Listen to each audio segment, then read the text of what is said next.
Well, hey guys, what is up? What's going on out there today? Yep, it is Brent Abel here at webtennis.com with yet another episode of What's the Right Shot. We're at number 319. Obviously, a doubles point. We're going to look at a poach today, and I want to talk about the timing of that poach. And then I've also got a message for you at the end, which if you're looking for a coach, there's two things. There's two things you initially need to look for, and I'm going to tell you what those are when we are done with this episode of What's the Right Shot. Here we go.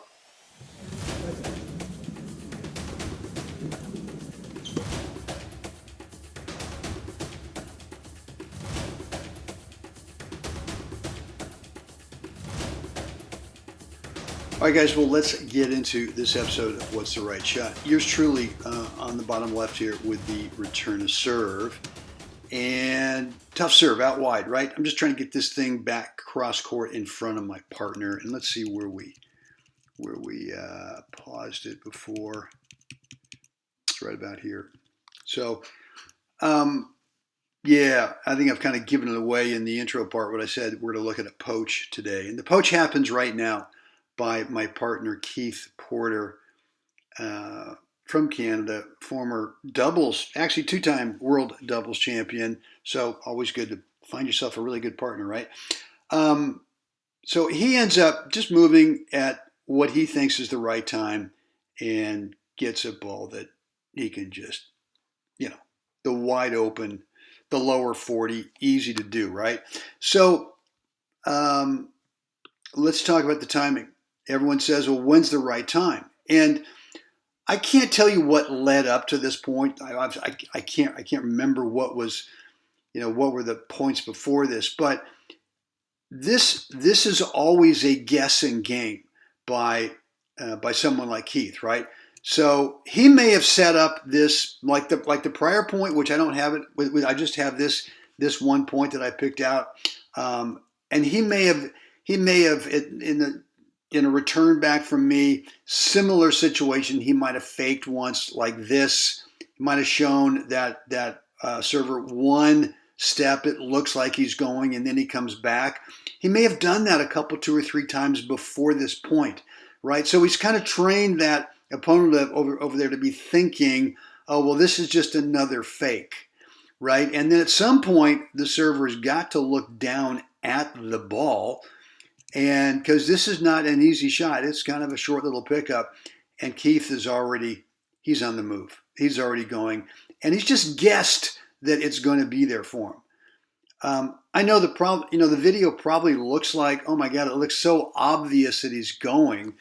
But we're also talking about the server over here, Paul Wolf, who this year, 2023, I believe he and his partner Len Wofford won the Grand Slam, all for Category 1 in the 70s.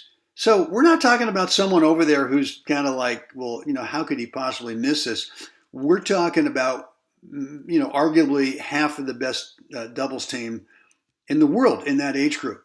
So again, the responsibility, well, first of all, the responsibility of me with this return is to do that. Let's get the ball in front of my partner, right?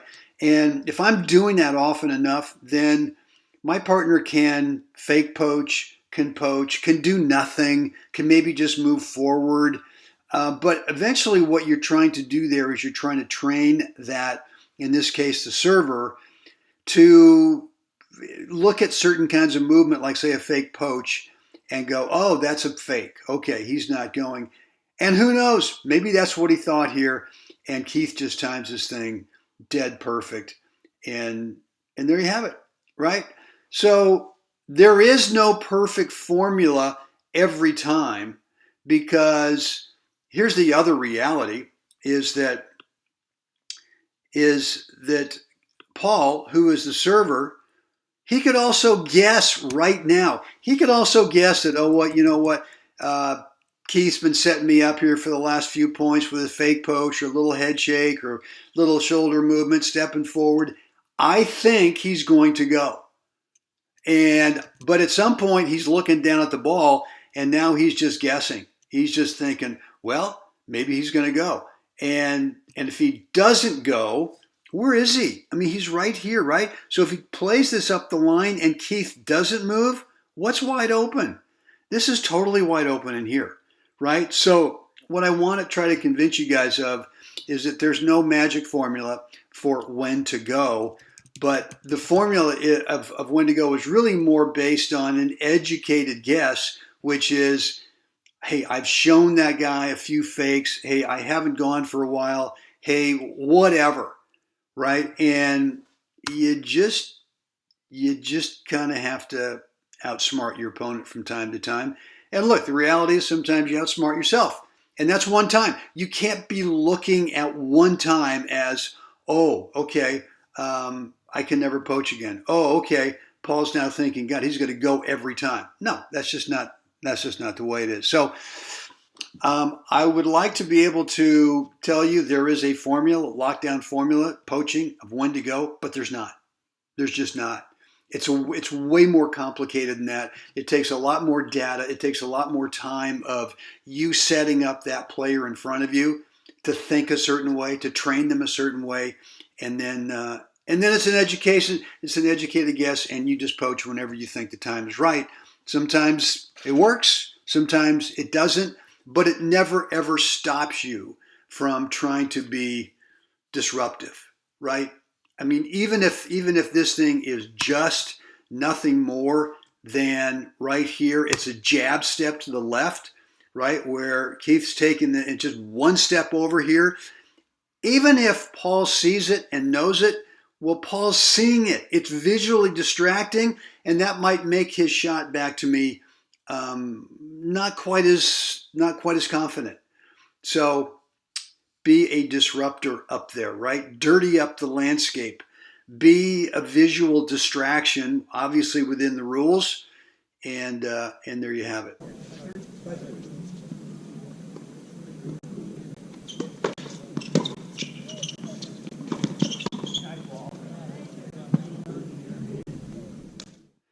Well, all right. Hope you enjoyed today's episode of What's the Right Shot. Be sure, if you haven't already done so, leave me a comment or a question down below in the comments area. And if you haven't yet subscribed or hit that notification bell, please do so. Like the video. If you loved what we talked about today, that would be cool too. Look, two things. If you're looking for a coach, and I'm assuming that you are a competitive player, right? Meaning that you're either playing some tournaments or maybe some league stuff or even just some serious practice matches. And if you want to get some help with your game, you got to find someone who will do these two things. Number one, who will say to you, all right, I'm going to help you, but I got to watch you play one set first. And what that means is they are going to watch you play a set. They're not going to say a word during the entire set, and they are going to record it on video, right? It's going to get recorded on video, and however long the set takes, right? It might take half an hour. It might just be 4 games. I mean, the timing might just be, all right, let's play 4 games. You serve twice, you return twice. And whenever I do that, what I make sure is that my student is on the same side for those 4 games as where the camera is. So I get to see them up close, right? And really what I'm looking for in that initial lesson, that initial coaching session, is what are their instinctive shot choices. And that's really thing number 2 that you want your coach to do when they first see you, is to be able to really evaluate and analyze what are your instinctive shot choices in specific situations and what are your next court positions. And the fastest way to become a better player is, rather than just going to someone and say, hey, can you fix my forehand? Hey, can you fix my topspin second serve? Well, let's first see what you're doing rather than just starting to feed you balls out of the basket and go, well, here's kind of the theoretical technique. No, I want to see what you're doing with it, with whatever that stroke is that you're talking about. I want to see what you're doing with it first. Very often what I find out is that the technique is good enough. You're just going for the wrong target at the wrong time from the wrong part of the court. All we got to do is just clean that up. But your forehand technique is fine. Your forehand technique, if we clean it up and you're still going for the wrong target from the wrong part of the court, it's not going to make any difference at all. So it's those two things. Have you got a coach who's got video, who's willing to watch you play for at least 4 games, a set, whatever, not say a word, take some notes, and then thing 2 is when you're done, sit down with that recording and go through it and start to make some observations on shot choice, depending on where you are in the court, and the next best court position. All right, I hope that is helpful. I mean, if you've got any questions on this stuff, just go ahead and shoot me an email at brent@webtennis.com. And look, if you haven't already done so, I want you to stop over at webtennis.com. There is a link down below in the description area. I want you to pick up my free course. It's a 20-minute course. It's a video. It describes in detail what are my 4 parts between points routine. And the reason that is so important that you get really good at this, the between points time in a match and the side change time in a match, all of that is around 80% of the entire match. Only 20% of the time are we actually playing points.